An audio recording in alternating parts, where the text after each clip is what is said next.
Am I enjoying the food? Well, there are two answers. I am always impressed when people are capable of cooking for 400 people and do make something of it. So I'm impressed with that. And I mean, most of the time I like it, in fact. So, and yes, at a certain point, it's nice to have more vegetables, but... Levels are good? Yeah.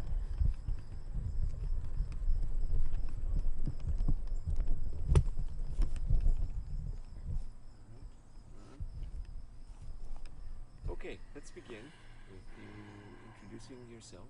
Tell us your name, I would say your instrument, if you have, or what music you make and what styles you perform. My name is Shura KK. Should I look here or should I look there? Okay, And start do you? again. Yeah, start again. And should I repeat your question or just I answer your question? Put the meaning of the Yeah. the question in your answer. Good. I'm Shura KK. I'm a Yiddish singer, a singer of Yiddish songs, of nigunim, mystical Jewish melodies. I have also specialized over the years in Hasidic wisdom, and at this point Hasidic and Kabbalistic wisdom, and at this point I work with that concept called the meditative voice, which has become sort of a healing method. If that's a strange thing to say, because a method and healing, then you suppose that the outcome will be healing, but I hope so. And the singing is, I have been into Yiddish singing more than 35 years. I've started in Europe, hardly knowing anyone who sang Yiddish songs. I only knew one woman who edited books with Yiddish songs in Holland, the way the Melodics did in New York, Hanna Milne, and she was friends with my mother. She didn't speak Yiddish though. She survived the war, and after that it became an obsession to gather the songs that she had heard. And I did not know anyone who spoke Yiddish. And I fell in love with, when I opened one of the books when I was 14 years old. I so much fell in love with the repertoire immediately that I started to sing, perform when I was 15. And then I just learned the songs really exactly, that I read the translations and tried to understand every word, and through just be loyal to the translations on paper. I knew this was my life, but I didn't understand it, nor did my parents really understand it. It was not considered to be a profession, really, in a sense. And I auditioned with Yiddish songs for the conservatory in Rotterdam, with a fantastic coach, Margreet Honig, who is one of the most famous vocal pedagogues now in the world. And she was so moved by the Yiddish songs that she even allowed me, when I was admitted in conservatory, to sing Yiddish songs in lunch concerts with other people who were singing Mozart and Schubert. And of course I also was studying at that point classical singing. But my passion to become a channel for Yiddish songs the way I hoped to become made me nervous that when I would continue to study classical voice, that I would lose something of which I considered an authenticity that I did not want to lose. So although I loved the conservatory, I loved my teacher very much, we are still friends and I adore her, we said goodbye. It was a big sacrifice. We both wept. And I decided to dedicate my life to Yiddish, folk song and song, art, all kinds of song. The first thing by then, I gave a concert in Paris. I think I was 23 years old. and I sang a song which I did not translate. At that point, a very famous song, "The Grüne Cousine," very popular. And people started laughing in the concert hall. That meant that they understood, and I was totally shocked. So after the concert, I went up to somebody and I heard the two people speak Yiddish, and I hadn't heard it. So I composed quickly from a few songs my first sentence in Yiddish. It happened to be to Yitzchok Niburski, who is one of the most important Yiddish professors in the world, teaching in Museum Nakitur Yiddish, editing many dictionaries, French, Yiddish, French, and Lashon Kodesh, so Hebrew and Yiddish. Anyhow, then I understood I have to learn the language. So I went back to Holland, and as life goes, very soon after that I got a question whether I wanted to perform for a second generation concert that was put together by somebody called Mira Rafalovic. Happened to be a Yiddish speaker, which really was a rare species in Holland. So after the concert I said to her, "You have to teach me Yiddish." She said, "Sorry, I don't do that." She was a dramaturg, worked with Joseph Chaikin in the Open Theatre in New York, and was a translator for Yiddish into English or Dutch. Never taught Yiddish. And I said, "You have to, you don't have a choice." She looked at me and said, "Oh, okay." So, "Oh, well, I'll see." And we started to work. She prepared for a year long every week a lesson. I came from Rotterdam and studied for a year long with her. And then I found out that there was an Oxford Summer University with Yiddish.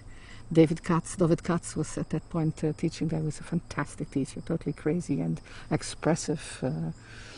The way he was teaching was wonderful. And the year after I started teaching myself Yiddish repertoire, songs, and in the morning I was studying the language. And since then, that was at the beginning of the 90s, I think, that I started teaching in universities. And since then I've been teaching all over the world, repertoire classes. Later in the years, I started to teach master classes, which I love very much, and I perform. So I have, and then after, when I was in Oxford, somebody knocked on my door when I was singing in my room. A young woman, and she said, "Can I come in and listen?" And I said, "Yes, yes." So I continued to sing, and she said, "You have to come to New York." And I said, "Well, I've never been there." And she said, "Well, I'll organize concerts for you." She was a social worker. She was not at all an organizer. Marla Meritz is her name. And then half a year later, I actually did go to New York, and the first place I went to was Kleskamp in Catskills. And I was a day late because of some reason, so the first thing that happened to me was, you have to imagine, I was, until that time, totally alone in Holland, not knowing hardly anybody, certainly not a community that spoke Yiddish or took it as serious as I took it, except Hannah Milner, but she didn't speak Yiddish. So I came into this hotel in the Catskills, and I hear a choir, Zalman Mlotek playing the piano, and an enormous choir with a beautiful sound. I just thought I was dreaming. I was in shock. I found my world. So I went up to Zalman afterwards and I said, "This is very beautiful what you're doing." And he looked at me and said, "Where are you from?" I said, "Amsterdam." "Who are you?" I said, "I'm a Yiddish singer." "Since when is your passion for Yiddish?" And I don't know why I said "From the moment I was born." He nodded, and a few hours later he said, "I went up to the direction you sing solo in a few days because you're good." Funny. Anyhow, we started working together. We had a duo, and later Jeff Warshauer came and we became a trio. We worked Jeff at that time lived in Boston, Zalman in New York, and I lived in Amsterdam. So since we were very much on the same wavelength, we would, perform in Berlin. We would speak over the telephone what the repertoire would be. We would land all there, and we would work like crazy, and then have a performance the next day. And we did a very heavy concert in Poland for the 50th anniversary of the Warsaw Ghetto Uprising in 1993. For that, I came to New York to prepare. And for me, it was very important. I think that was sort of the essence. One of the essential things of my work is that I want to educate through Yiddish songs, and also, so I didn't want to be that program that people would only be depressed after it. So I programmed it with part songs about being a victim, things that happened to Jewish people, to us. Then resistance, also female resistance, women partisans, and then prayer for hope for a better world. So I worked and I trained myself for weeks and weeks and weeks. I was crying for weeks and weeks because the material is very heavy, in order to be an instrument where I can just be at service of the music and the text and not cry. I remember Zalman Mlotek didn't have the time to prepare himself mentally like that, so we worked, the program was ready. So they flew in that day of the concert, and Zalman's part of his family was killed in Poland. And I remember, so it was in Warsaw Philharmonia.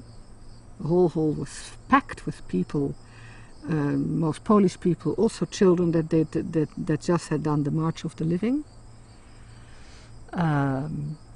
I insisted that there would be a translator, because at a certain point they said, no, we don't have the money. And I said, I'm not doing the concert if you don't have a translator, because the songs are very beautiful and the melodies are very soothing, but the texts are not always soothing, and you have to know what it's about. I'm not going to do live on the Polish radio if it's not with translation. So they did. So at the beginning of the concert, everybody was sitting like this. The day before Lech Walesa had spoken, and Rabin had spoken, and Al Gore had spoken, and so the day after was this concert. And when the concert went on, you felt it was a momentum in history. And Zalman, at a certain point, it became so intense. It became so as if many voices were speaking through us, in a sense. But Zalman almost fainted. It was. And at the end of the concert, I sang this, Schneerle Perle, of course, and then I sang a song for Bosnia-Herzegovina, a prayer. The